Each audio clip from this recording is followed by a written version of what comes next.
एक अनामिका शुक्ला और 25 नौकरी।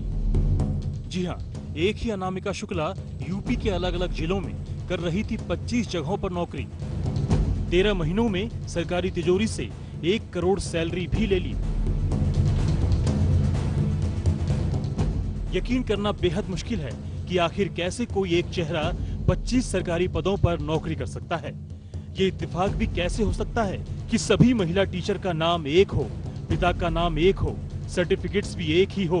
यूपी का ये गड़बड़ झाला शिक्षा विभाग के मुंह पर तमाचा है।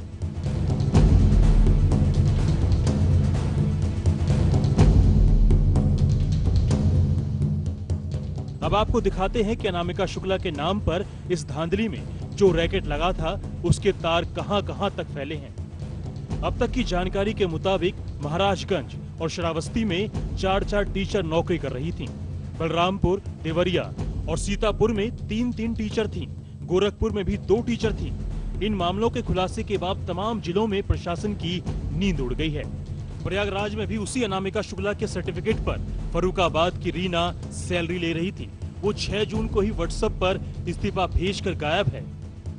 रायबरेली की फर्जी अनामिका शुक्ला ने भी व्हाट्सएप पर इस्तीफा भेज दिया और गायब हो गई। कासगंज में तो पुलिस ने प्रिया जाटव नाम की एक लड़की को गिरफ्तार भी कर लिया है। सरकार कह रही है कि इस फ्रॉड में शामिल लोगों पर सख्त कार्रवाई होगी। कुल मिला के इन चारों जगहों पर लगभग 5 लाख रुपए तक का भुगतान हुआ है। उस मामले की हम जांच कर रहे हैं। इन शिक्षिकाओं का जिन्होंने इन अभिलेखों का इस्तेमाल किया है, जिस शिक्षिका का अभिलेख है, इनके सबके खिलाफ FIR दर्ज कराने के आदेश दे दिए हैं और हम उन अधिकारियों की भी भूमिका की जांच कर रहे हैं जिनको इस मामले को देखना चाहिए था, जिनकी लापरवाही के कारण ऐसा हुआ है। जांच के आधार पर उनके खिलाफ भी कार्रवाई करेंगे।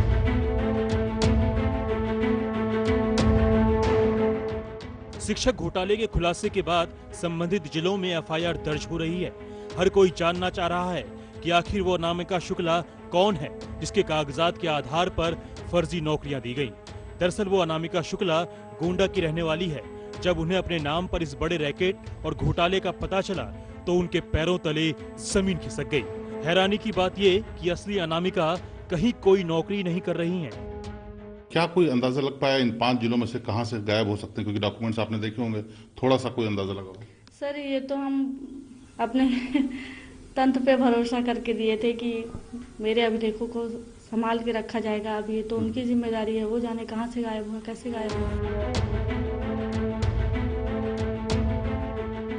इस शिक्षक घोटाले में शिक्षा विभाग के कुछ अधिकारियों की मिलीभगत से इनकार नहीं किया जा सकता। यूपी STF अब पूरे मामले की जांच में जुटी है।